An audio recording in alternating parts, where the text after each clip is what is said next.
What's going on, people? Welcome back to the channel. Welcome back to Saeed TV. If you could do me a favor, hit the like button. Make sure you subscribe to the channel and also hype the video. It gets it out to more people. And yeah, man, hope everybody's good on this Wednesday. Listen, I felt like this is one of them videos where I just need to address a few things, you know what I mean? Because people are getting lost in the sauce. People are reading things online. People are having these opinions about me and who I am and what I am, and it's all madness. And listen, people, I don't really like let things get to me, but I just thought I'd just talk about it because talking about it is the best form of therapy. It's the best form of just everything, really. Just get it out there. I'm not no internet warrior. I'm not no keyboard warrior that we see online. Listen, if you see me on the street, I'm the same person that you see me online. There's no difference, man. I'm passionate. I speak with my mind. I speak with how I feel. I wear my heart on my sleeve, and that's just how I am as a fan. You know what I mean? Ever since I've been doing really the content space, have you ever really seen me changed? Not really. So I wanted to talk about it. Obviously, Man United. I feel like there's a civil war in the Man United fan base, and nobody wants to talk about it. I feel like there's a one side here and there's another side here. You know what I mean? And both want to be right. So this side here want to be right, and this side here want to be right. And maybe there's a middle who don't really bother, and they probably agree with both sides. But there is a bit of a civil war. And who's created that, by the way? We have to understand who's created this civil war. You know what I mean? This in-house, this in-fighting, this, you know what I mean? This lack of unity within the fan base. It's the Glazers. It's the Glazers, it's Ineos. They have created this by a lack of planning, a lack of understanding. Bro, basically neglected our football club, becoming what it is right now, a commercial football club that has no identity. You know what I mean? I hate the word to use identity a lot and DNA, but United right now don't have no identity as to where they're going. You know what I mean? You can see that by the amount of sackings they've done, you know, the lack of trophies, what's happened since Fergie. It's been madness. Like, for me personally, like, the last time we won a trophy, I was 19 years old. I'm 32 now, so you can understand how long it's been. And we, brother, I might never get to 40. Inshallah, one day, you know what I mean? We do, but who knows? I might not see a trophy until I'm 40 years old. So it's crazy, you know what I mean? And I feel sorry for the younger generation because they're the ones that have missed out, you know what I mean? I know, big up Adam's son, you know what I mean? I remember he came to Old Trafford after David Moyes. So imagine what he's been through ever since. But you got to remember, I've been going Old Trafford now, what, on and off. Well, I started going like when I was in college, uni, on and off. But I got my first season ticket in 2015. So when I actually started going to games under Van Gaal, it was all right. I mean, we won the FA Cup. We then got obviously Jose Mourinho, but it wasn't great. The football wasn't great under Jose Mourinho. It was toxic. It was a bit mad. Good players, some good times, good moments, but overall, I've been through every manager. Get the hope, get let down. Get the hope, get let down. And there's this common theme where people assume that I just want managers gone. No, at the start, you're full of hope. You're full of energy. You're full of like understanding that, yo, this might be a process. This might be something that we can look forward to and say to ourselves, yo, man, we might be doing something here. But ultimately, they let you down. And what you are maybe looking at is something that you don't really want to represent. You don't want to be seen to playing that brand of football because at the end of the day, yeah, football's about entertainment. It's about trophies. It's about, you know, winning stuff, but ultimately it's about enjoyment, entertainment. Funny enough, I say enjoyment. The woman that said enjoy the atmosphere. I don't mean it in that way, but I mean that I want to go to Old Trafford. You want to watch the games wherever you are in the world, 3 a.m., 4 a.m. Some people watch it late night. You want to see that you look at Man United and think, yo, that's the team I want to watch. And for me personally, I'm just one of them guys that I call it as I see it. And maybe that doesn't really like, maybe it doesn't, what's the word I'm looking for? People see it in a negative way. But the problem is you're giving your opinion. This is the whole point of an opinion. It can be good, but it can also be bad. The problem is, it's an opinion. It's not even a problem, really. It's your opinion. And the thing for me is that maybe I go against the grain and maybe I say things in a way where people don't like it. But the problem is, though, I say it because I care about the football club. I've been watching United for what? Nearly 30 years now. You know what I'm saying to you? Let's say 20 odd years, 25 years. I've been watching Manchester United Football Club. And I love this football club. Like, bro, like it's one of them situations where I look at it and think, yo, I want this football club to succeed. Half of my family support Manchester City. You know how dark that is, guys? Manchester City, these lot are loving life. They're chilling. They're relaxing.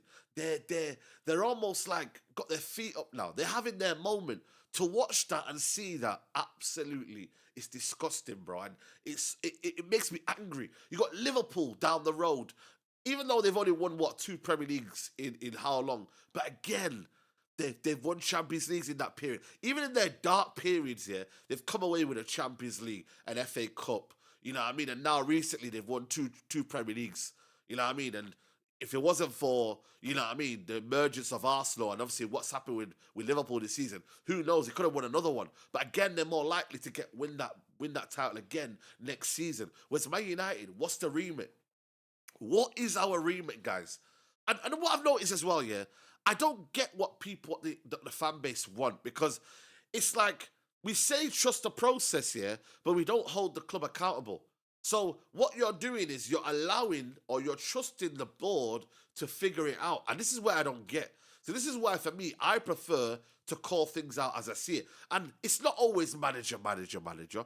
I've been out there and there's various videos out there that have called out the football club, Glazers. I was one of the first people, yeah, to, after the Super League happened, yeah, I was the first person to do a mass protest. People could go see it. It wasn't the official protest, because there was one, I think, a couple of days later. But the one I had, it was a big turnout. You know what I mean? I organized that. I made that possible. So, and I'm not trying to say, oh, me, but if I didn't care, and if I was all about clicks and views, I wouldn't have done that, because that is the bigger picture. It's a Glazer out protest. You'll see me at every Glazer out protest. But what I've noticed is the people that are moaning, the people that are saying, oh, you're toxic, you're negative, you're divisive, I don't see them.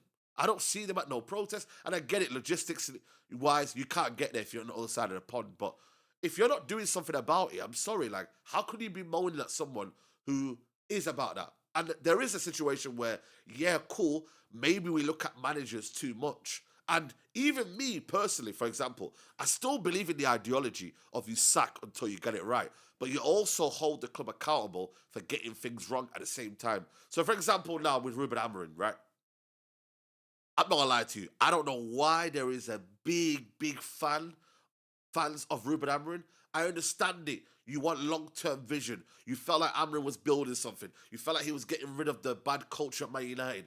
But ultimately, results decide your fate. And I believe, results-wise, look at his percentage of wins. Look at what happened, Grimsby, Everton at home. I don't think that's what we should be having at Man United. I don't think I should be tolerating that. Why should I? Why should I go and pay my hard-earned money, yeah? I don't care whatever you say. I've paid season ticket. I've watched Everton with 10 men, yeah, bop us off the park and beat us 1-0 with 10 men.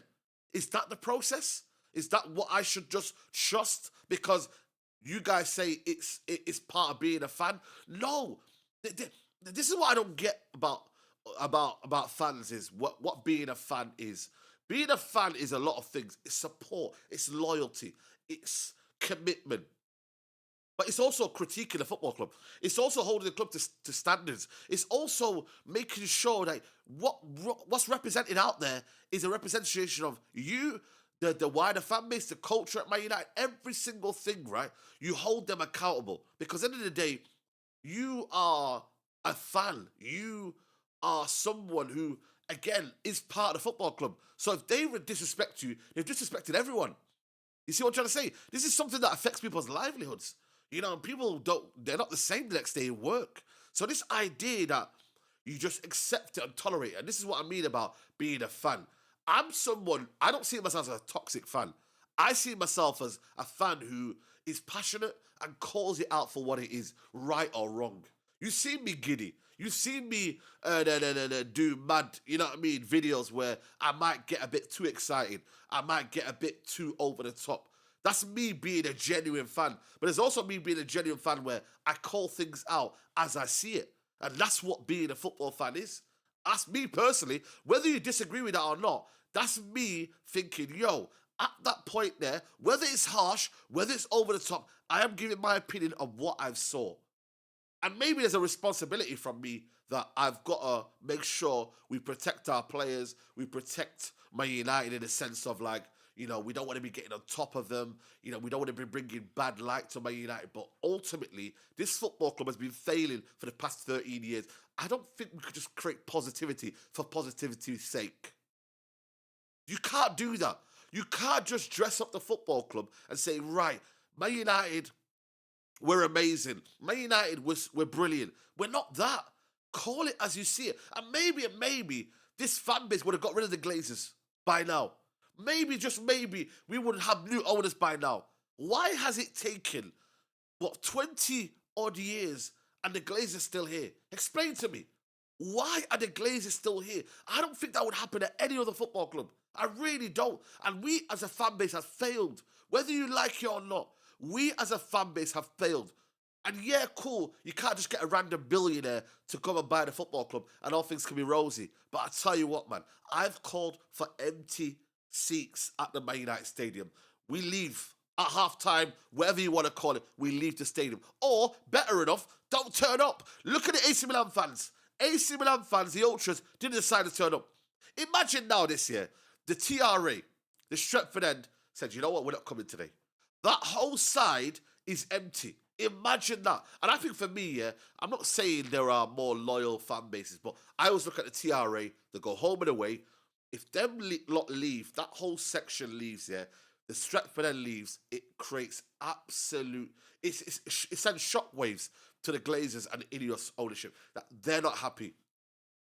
They're not happy. And whether you can say, oh, but they've given their money already, yeah, it don't matter though, does it? Understandably, you got to remember that they're making a statement. It sends a message out there. But the problem is we're too soft. We've allowed this to happen. Excuse me. We've allowed this to happen. So I'm not going to lie to you. For me, yeah, when I look at where this football club is and where it's going, yeah, it might not go anywhere. But ultimately, we need, as a fan base, need to stay united. And this idea of you're right, you're wrong, like I'm just seeing too many situations where we're loving maybe a player, we're loving a manager more than the football club. Like the football club is the sole priority right now as a fan base. That's what we should be focusing on. And I get it, you know, the manager in for example, Ruben Amorim, or you wanted him out, so then therefore you deserve what you get after. What does that mean? I've been hearing that a lot. You wanted Amorim out, so now you got to lie in your bed. Hold on a minute. Did we ask for this at the start of the season? I wanted the manager gone after the Europa League final. Then if United has got him wrong, got that one right at that appropriate time, maybe United would have been prepared for the season. Maybe. In another world, maybe. But at the same time, nobody tells to give Ten Hag a new contract and sacks him straight away. Nobody told us to go and get Dan Ashworth after spending so long to go and get him, then sack him straight after.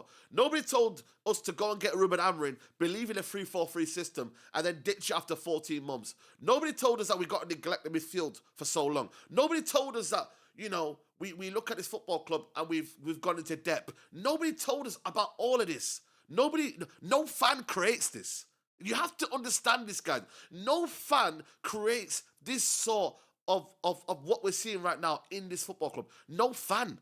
So this idea of blaming fans, yeah, is the wrong mentality. And this is what I keep saying. Make sure your energy is on the football club. Ineos, Ineos, Ineos. Glazers, Glazers, Glazers. Use your energy and direct it there. That's what I want to say. And yeah, cool. People are saying, oh, but you want this manager gone. Yeah, cool. Two things can be right. Have you heard about that? Have you heard about two things can be right? Yeah, cool. The manager's not right, but I think the club is wrong. Two things can coexist. They can. So I just want people to understand and realize, is that a bomber? No, it's not a bomber. But you got to understand, yeah, like these things, right, have got to be understood, bro. And I think for me now with Carrick, no, I'm not going to say sack him because I understand he's only here for 6 months. I understand that now. There's a clear pathway of he's here for the next 6 months. So therefore, I'm going to get behind him.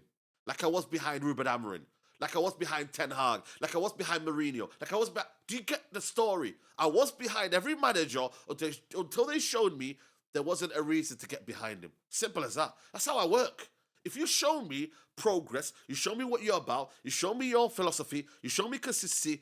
For me, United, I'm gonna give you a very very I'm gonna tell you straight here. I think United have just appointed the wrong managers.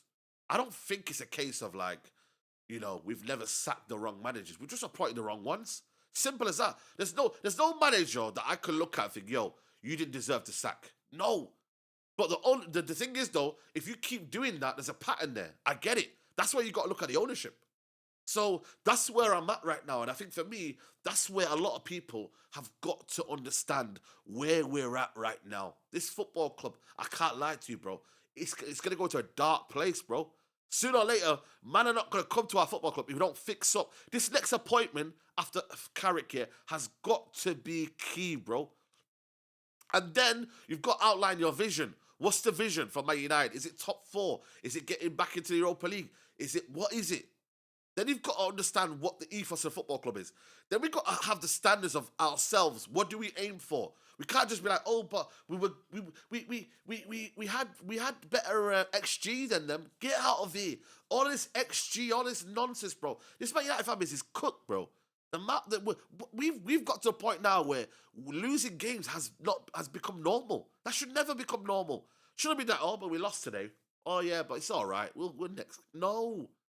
Again, that comes from us as a fan base. If we don't tolerate that, then any of us won't tolerate that. Because let's be honest, they didn't sack Amorim because they thought, cool, he's lost so many games and whatnot. They sacked him because he challenges their authority, and that in itself is damning. So if they're doing that because of that, yeah, because they probably thought, yo, the fan base is it's all right with this. They're not really too bothered if they lose games. No, that's not good. It's not good, guys. So it's just one of them where, wallahi, I just want this football club to be on it, man. We need to be on it. We need to be united. And this idea, like I said to you, bro, that Saeed does it for views. This brother. Do you understand YouTube? Like, I'm gonna be honest with you. The more positive you are, the more you gain subscribers, more revenue, more traction, more this, brother. Let me tell you something, guys, bro. Man's on 200K, bro. I swear down, I'm not even lying to you, bro. If I was ultra positive, I think I'd be on nearly 1 million. I'm not even lying to you guys, bro. If I was an ultra positive United fan, I think I would be nearly on the 1 million mark. But because I speak the way I speak, I don't cater towards everyone. When you're a positive fan, I think you cater towards everyone because you don't really have something for me not to subscribe to or for me to hate about. So when you look at me and you say, oh, but you do it for clicks and views, bro, if anything, I'm not helping myself. If anything, I'm shooting myself in the foot because I'm not understanding the game. And therefore, I'm not going against what the norm is. The norm is to be ultra positive, say what people want you to hear, and cool, we're friends. No, I'm not about that. I say what I say. People might not like it. It might be controversial, but you might say to yourself, you know what, fair play. And that's where you get the odd like, subscribe. That's where it comes about. People then respect you for that. Yeah, cool, I might be funny in other ways, and maybe it's just my United. When you look at myself when I'm not watching my United, I'm a different person. And maybe that's because I've not got that understanding of, yo, this is my football club. But when I'm watching other football, bro, I ain't like this. It's only when Man United come around, it changes me. Because again, I love the football club. So this idea about you're in it for the views and the money, bro, trust me. Do things positive. Go and check people's subscribers and you'll see what the numbers are saying. Trust me, guys. The more negative you are, the more toxic you are, the less views you get and the less whatever you get. Trust me, that's the name of the game. Yeah, cool, there's this idea of AFTV and that, but AFTV, they're still probably doing well. And look at them. If they win the league title this year, is it because they're negative? No, they've been doing their thing because now Arsenal winning now. Now Arsenal fixed up. Therefore, the narrative changes. So I'll leave you that one anyway, people. Like the video, subscribe to the channel, and if you agree with me, disagree with me, get in the comments. I want to hear. Do you think I'm a toxic, negative fan? What do you think? What's your opinion about me and what I do and just in general, my United fans? What can we do as a community? What can we do to get things better? Because I'm not going to lie to you, I just want my United club to be back. And I'll do anything it takes to get this football club back. Pause. But you get the gist. You get the story. There you go, people. I'll be back for the AFCON later on. And then Mandem Talk will be tomorrow. Take care. Bye-bye. Peace.